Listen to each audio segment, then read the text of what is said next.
Cuando pensamos que no podría irle peor a Rudy Giuliani, resulta que es demandado por su propio abogado Robert Costello por 1.6 millones en honorarios legales que no ha pagado. De modo que si antes Rudy enfrentaba problemas financieros, eso es nada comparado con lo que enfrenta ahora. Según NBC, la demanda dice que el abogado le prestó servicios desde noviembre del 19 hasta julio del 23. La firma ofreció representación legal en los casos de fraude eleccionario tanto en Georgia como en Washington, D.C. Y la factura es por poco más de 1.5 millones, de los cuales Giuliani ha pagado solo 214,000. Pero hey, estoy seguro de que Rudy Giuliani está recibiendo mucha asistencia financiera del hombre responsable por todo esto. Aunque tal vez no. Según reportes del New York Times, Giuliani le solicitó al equipo de Trump que lo ayudaran, lo cual no ocurrió. Y luego Giuliani le suplicó a Trump personalmente en Mar-a-Lago, lo cual tampoco funcionó. Y finalmente Andrew Giuliani, el hijo de Rudy, fue al campo de golf de Trump de Bedminster, New Jersey, y Trump prometió participar en algunos eventos para recaudar fondos. Y aunque esas apariciones no resultaron, siendo que Giuliani debe 1.4 millones, de seguro Rudy agradece inmensamente el gran esfuerzo de Donald Trump, por quien sacrificó su propia vida. Y siendo claros, estas no son las únicas facturas legales que Rudy tiene. También enfrenta una demanda de $10 millones por su ex asociada Noelle Dunphy, quien alega acoso y que Giuliani le habló de venta de indultos presidenciales, lo cual, conociendo a Trump y a Giuliani y cuánto respetan la posición de presidente, la acusación tiene que ser falsa. Claro.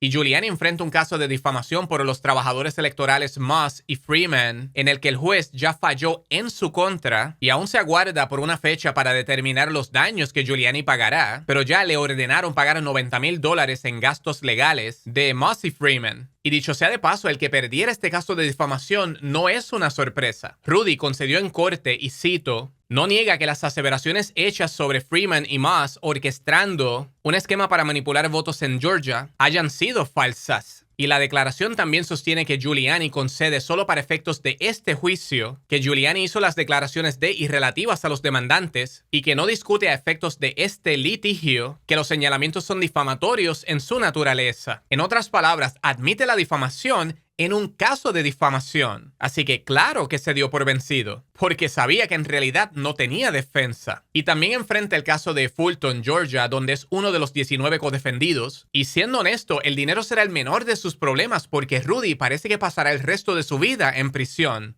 De modo que creo que le preocupa menos cómo pagar sus abogados que el hecho de no ver más la luz del día. No obstante, pienso que Giuliani debió considerar esas consecuencias antes de unirse a un criminal como Trump, y solo por referencia, siendo que Giuliani está catalogando todo de cacería de bruja contra él y su deidad, no olvidemos por qué Giuliani enfrenta estos cargos. Él fue cabecilla influenciando a legisladores en Georgia y otros estados para que ignorasen la voluntad de los votantes y que los sustituyesen con electores falsos. Y falsificó documentos creando estas listas de electores falsos y los presionó para que violaran su juramento al hacerlo. Hizo falsas aseveraciones y pidió falsos testimonios y admitió mentir sobre esos trabajadores electorales, Shane Moss y Ruby Freeman, razón por la que enfrenta la mencionada demanda de difamación. Y todo en apoyo a Trump y su esfuerzo de robarse las elecciones. Así que cuando repite el estribillo de que solo peleaba por la justicia, sepan que la forma de hacerlo no es creando listas de electores falsos para sustituir a los verdaderos, ni tampoco destruyendo las vidas de trabajadores electorales solamente porque hicieron su trabajo. Y repito, entre la gente que debería de saber bien lo que hace, Giuliani está al tope de la lista. Y en este punto sé que estás pensando, mira, Giuliani está en quiebra, pero es un abogado, y los abogados ganan mucho dinero, así que solo debería tomar un par de casos y facturar. Pero un problema. En julio, un panel disciplinario del Colegio de Abogados en D.C. recomendó desaforarlo por el fraude eleccionario, así que no creo que lo veremos litigando mucho en la corte, excepto para defenderse a sí mismo. Y tampoco me parece que disfrutará mucho de ese proceso. Pero seguramente todo este asunto ha hecho que Rudy gane conciencia, y tal vez le ha hecho reconocer que todo este esfuerzo desviado no le conviene, ¿verdad? Y si te gusta o no te gusta Donald Trump, mira, te voy a dar una advertencia. Ellos vienen por ti.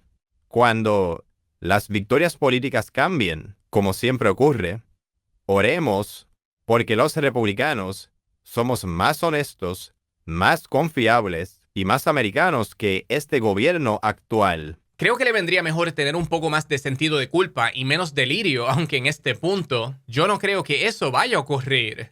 De modo que veremos qué ocurre con Giuliani tanto a nivel financiero como legal, pero hago notar que ningún castigo compensará todo el daño que Giuliani ha provocado, tanto en personas como Shane Moss y Ruby Freeman y Noel Dunphy, y a la democracia misma. Y aunque Rudy confía en su pasado como fiscal, recuerden que eso no lo absuelve, sino que solo prueba que él sabía muy bien lo que hacía. Y que bien debería de saber qué le ocurre a la gente que comete esos crímenes. Y si es que lo olvidó, se lo van a recordar muy pronto.